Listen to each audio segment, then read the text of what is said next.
What's interesting about overthinking? Most people think they're overthinking because they care too much or because they're naturally anxious people. But if you really observe what's happening mentally, overthinking is usually an attempt to create certainty before taking action. That's what's actually happening underneath it. Your mind is trying to predict every possible outcome before you move because it believes that if it thinks enough, eventually it'll arrive at the safe answer. The problem is, life doesn't really work that way. There are very few situations where you'll feel completely certain before making a decision. But the mind doesn't like uncertainty. So instead of moving, it keeps analyzing. It replays conversations. It imagines future scenarios. It keeps asking the same questions from slightly different angles, hoping that one more thought will finally create clarity. And temporarily, that feels productive.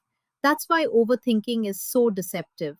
It feels like you're doing something useful when in reality, you're often just staying mentally busy to avoid discomfort. Because if you make the decision, if you send the message, if you start the thing, now you have to face reality. And reality contains risk, rejection, failure, uncertainty. So the mind stays in thought because thought feels safer than action. But over time, this creates another problem. The more time you spend inside your head, the less connected you become to the actual present moment. You stop responding to reality and start responding to imagined possibilities instead. That's why overthinking becomes exhausting. Your body reacts emotionally to situations that haven't even happened, and eventually people get stuck. Not because they're incapable of moving forward, but because they've trained themselves to believe they need certainty first. But clarity rarely comes from thinking longer.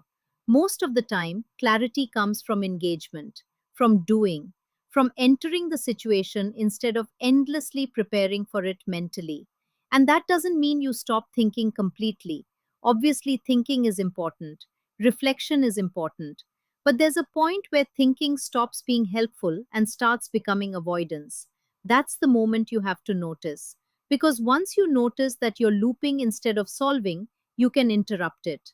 Not perfectly, not instantly, but enough to return to the present and take one real step instead of mentally rehearsing 20 different ones. And usually, that one step changes more than another hour of thinking ever will.